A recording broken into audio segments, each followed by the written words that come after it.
আহ, এই টপিকটা আমরা অবশ্যই একটু সহজ করে করব, যাতে আমাদের এই স্টুডেন্টরা বিষয়টা বুঝতে পারে। তার মধ্যে তথ্য চেষ্টা করব যে দেওয়ার জন্য। বাংলায় মানব বসতি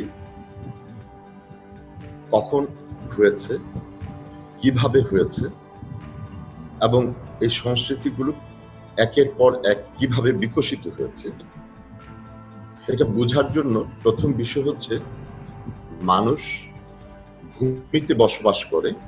ভূমি একটা important factor for human settlement. এখন বাংলার ভূমি বলতে বাংলা মেইনলি একটা বদ্বীপ এবং একটা গ্রেটার বদ্বীপ, অনেক বড় বদ্বীপ। এর সব জায়গাটাই হচ্ছে সমতল, এই কালো জায়গাগুলো ছাড়া। এই পয়েন্টে আমরা যে কালোটা দেখছি সেটা হচ্ছে লালমাই হিল। এখন বাংলার ভূপ্রকৃতি একটা বড় বিষয় যে বাংলার সংস্কৃতিকে প্রভাবিত করেছে বা বাংলার মানুষ আসতে পেরেছে। তো আমরা যদি পশ্চিম দিকে ওয়েস্ট বেঙ্গলের ওয়েস্টের এই অংশ যাই, এই অংশটাকে বলে রাঢ় রিজন। এখানে রাঢ়, এখানে তোমরা কতগুলো ডিস্ট্রিক্টের নাম পাবে, যেমন মেদিনীপুর জেলা, বাঁকুড়া জেলা, বীরভূম, বর্ধমান, এই জেলাগুলো এই অঞ্চলে বিস্তৃত। আর একেবারে উপরের দিকে হচ্ছে দার্জিলিং, হিমালয়া, এবং এই অঞ্চলটা পাহাড়ি। এই রাঢ় অঞ্চল হচ্ছে উঁচু, প্লেস্টোসিন এবং প্রি প্লেস্টোসিন ভূমি আছে এখানে। আর এই জায়গাটাকে বলে বারিন ট্র্যাক। আর এই অঞ্চলটা হচ্ছে, এই উঁচু ভূমি ছাড়া পুরো বেঙ্গল হচ্ছে একটা লো লাইং এরিয়া।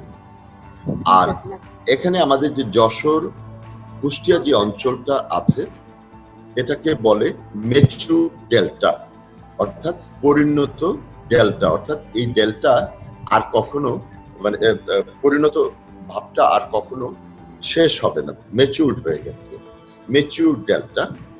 আর বাকি এই পাহাড়ি এলাকা।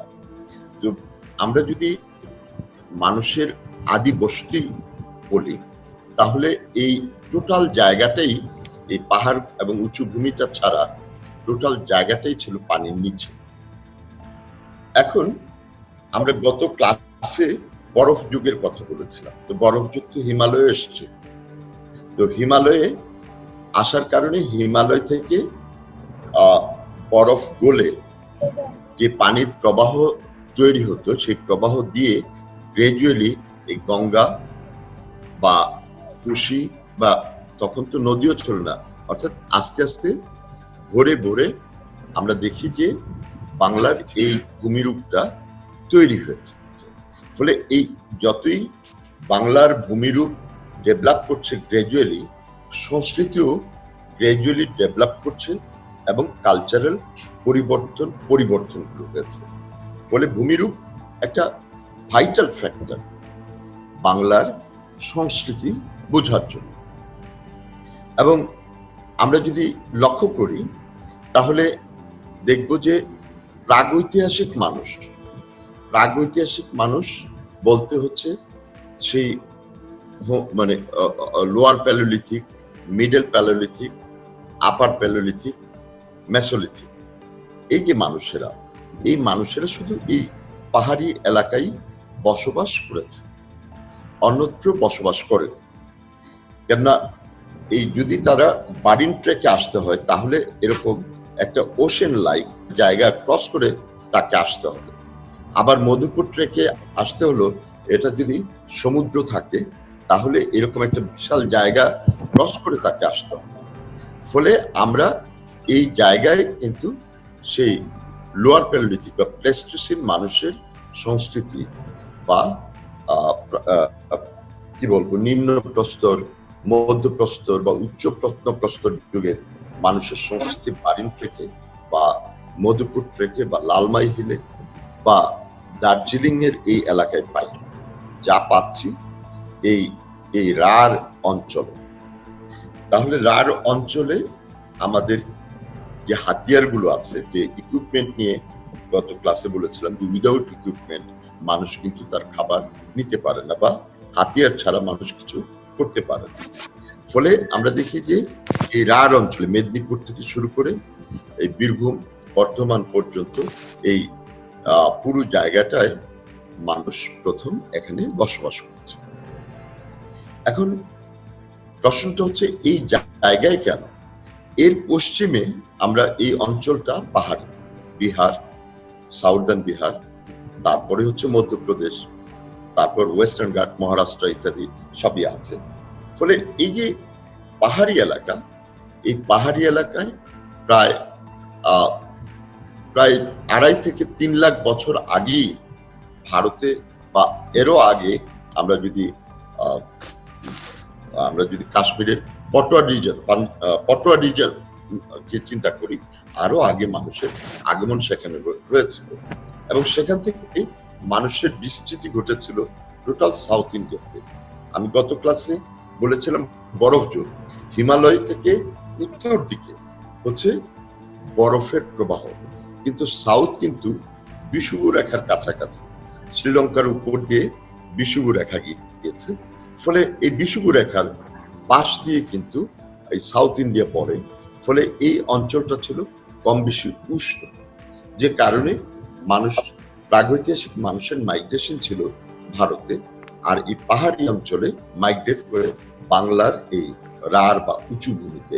এখানে ভূমিটা হচ্ছে খুবই আন্ডুলেটিভ, খুবই উঁচু নিচু, ঢালু এবং পাহাড়, আর পাহাড়ের পাদদেশ।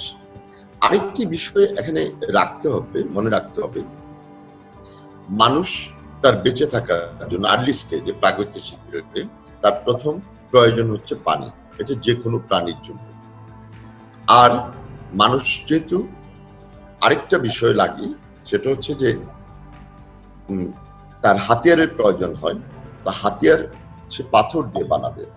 টোটাল বেঙ্গলের অন্য কোথাও না পারিম ট্রেক, না মধুপুর ট্রেক, না লালমাই, এই অঞ্চলে, রাঢ় অঞ্চলে পাথরের সহজলভ্যতা ছিল। এই সহজলভ্যতার কারণে মানুষ এখানে বসবাস করার সুবিধা পেয়েছে। আমরা দেখি যে এই অঞ্চলটায় প্রাগৈতিহাসিক মানুষ এসেছিল। এই অঞ্চলে আমরা দেখি যে হিস্টোরিক্যাল অ্যাক্টিভিটিস চলেছিল। আমরা মহাস্থান এখানে পাবো, এই অঞ্চলটায় পাবো, এটা মধুপুর ট্র্যাক। ফলে আর্লি হিস্ট্রি অ্যান্ড হিস্টোরিক পিরিয়ডটা হচ্ছে এই প্লেন ল্যান্ডে, এবং বঙ্গ তখন এই অঞ্চলটাকে বুঝাতো। এগুলো পূর্ববঙ্গের এলাকা ছিল, এবং তোমরা জানো যে দক্ষিণ পূর্ব বাংলার এরিয়াটা ছিল এই এরিয়াটা। আর এই ভূমিটা আগে গঠিত হয়েছে বিধায় পলিটিক্সটা, আর্লি হিস্টোরিক পলিটিক্স, গুপ্ত পলিটিক্স সবই এই অঞ্চলকে কেন্দ্র করে গড়ে উঠেছে। ফলে এখানে ভূমিরূপ গ্র্যাজুয়ালি গঠন করেছে বিধায় আমরা দেখি যে এক্স্যাক্টলি যে কালচারের পরিবর্তনগুলো বাংলায় একটু সময় সময় ভিন্ন রূপ ধারণ করেছে। তো আমরা চলে আসি প্রিহিস্টরিক পিরিয়ড। প্রিহিস্টোরিক পিরিয়ড বলতে নিম্ন প্রত্নপ্রস্তর যুগ, মধ্য প্রত্নপ্রস্তর যুগ, উচ্চ প্রত্নপ্রস্তর যুগ আমরা শুধুমাত্র এই অঞ্চলে পাই, এবং এই অঞ্চলে পাওয়ার অনেকগুলো কারণ আছে। কারণ হচ্ছে যে এই রাঢ় অঞ্চলের নদীগুলো আমাদের যেমন উত্তর দক্ষিণ নদী প্রবাহিত, ওদের এখানে হচ্ছে পশ্চিম থেকে পূর্ব দিকে নদী প্রবাহিত হচ্ছে। এখানে যে ভাগীরথী রিভারটা আছে, ভাগীরথী রিভার, এই রিভারটা হচ্ছে গঙ্গার আর্লিয়েস্ট ধারা।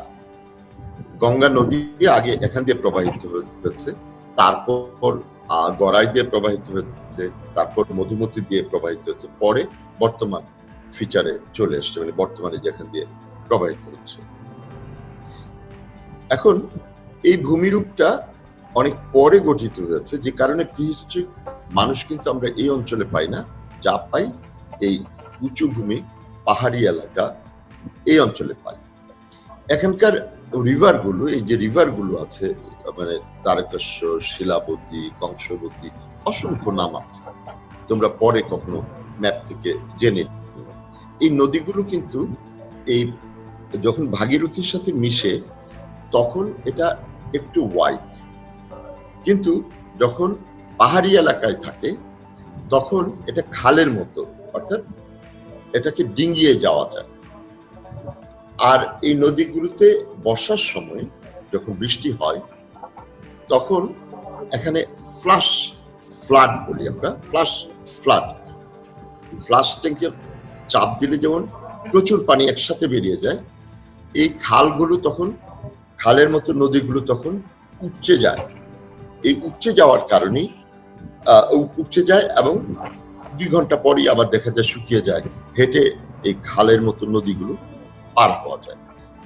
আর এই ফ্লাডের কারণে এই পাহাড় থেকে গ্রাজুয়ালি পাথর নেমে আসে, আর এই পাথরগুলোকে মডিফাই করি প্রাগৈতিহাসিক মানুষরা এই উঁচু ভূমিতে তাদের খাবার সংগ্রহ করতে পারে।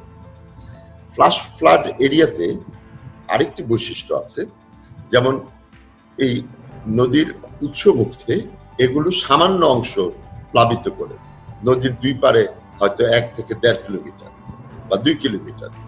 আর আমাদের এখানকার পদ্মা, আমাদের প্লাবন কিন্তু অনেক বেশি ওয়াইডার, কিন্তু ওখানে নদীর 2 পাশে 1 কিলোমিটার বা 2 কিলোমিটার জায়গা তারা পাশে প্লাবিত করে। ফলে এই প্লাবিত অংশটা হচ্ছে বুশি এরিয়া। বুশি বলতে হচ্ছে ঝোপঝাড়, জঙ্গল, আর বাকি উঁচুটার মধ্যে হচ্ছে গাছপালা, পার্মানেন্ট ট্রি ডেভেলপ করে। এই বুশি এরিয়া,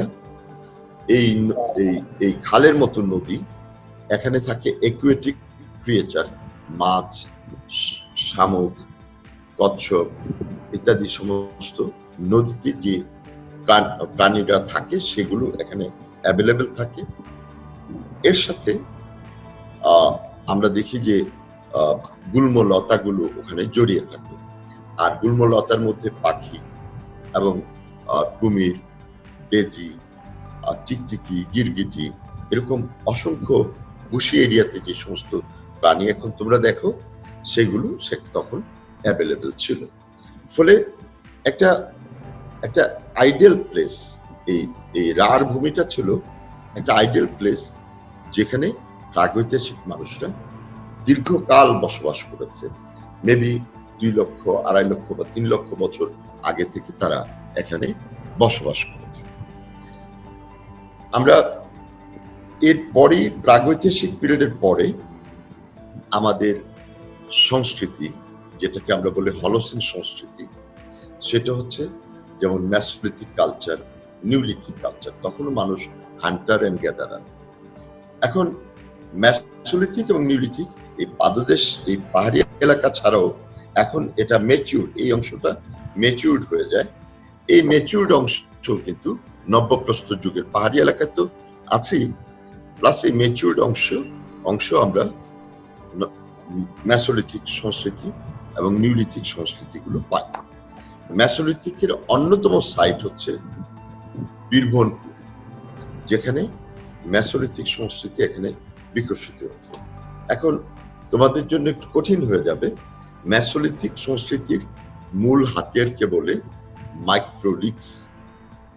মাইক্রোলিথস, এবং মাইক্রোলিথস মানে হচ্ছে ক্ষুদ্র পাথরের হাতিয়ার। এটা হওয়ার কারণে, মানে হওয়ার জন্য একটা প্রেক্ষিত প্রয়োজন, অর্থাৎ প্রকৃতিতে যদি আপনা-আপনি খাবার হয় তখন এই মাইক্রোলিথস দিয়ে তারা সেটা কালেক্ট করেছে।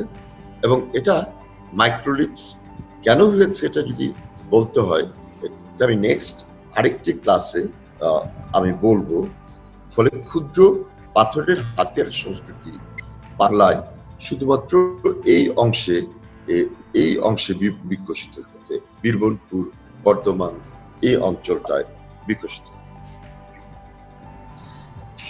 বাংলার সর্বত্র যে সংস্কৃতি আমরা পাই সেটা হচ্ছে এই রাঢ় অঞ্চলেও নব্যপ্রস্তর যুগ পাই আমরা। লালমাই অঞ্চলে আমাদের বেশ কিছু ডিসকভারি আছে নব্যপ্রস্তর যুগের। তারপর সিলেটের হবিগঞ্জে আমরা নব্যপ্রস্তর যুগের হাতিয়ার পেয়েছি। মধুপুর ট্র্যাকে এখনো আমরা পাইনি, তবে নরসিংদীর ওয়ারিবটেশ্বরে আমরা নব্যপ্রস্তর যুগের হাতিয়ার পেয়েছি। আর বারিন ট্রেকে আমাদের কাছে কোনো এভিডেন্স নাই। এছাড়া দার্জিলিং, যে তিস্তার আপস্ট্রিমে দার্জিলিং অঞ্চলে আমরা বেশ কিছু নব্যপ্রস্তর যুগ পেয়েছি। ফলে আমরা দেখি যে নব্যপ্রস্তর যুগটা বাংলার উঁচু ভূমিগুলোতে একটু ওয়াইড স্প্রেড। তবে নব্যপ্রস্তর যুগ বিশ্বের অন্যত্র, যেমন ওই শুক্রবার ক্লাসে যেরকম বোঝা যাবে, যত রিচ আমাদের নব্যপ্রস্তর যুগটা তত রিচ না, আর আমরা ওইরকম সেটেলমেন্টটা পাই না।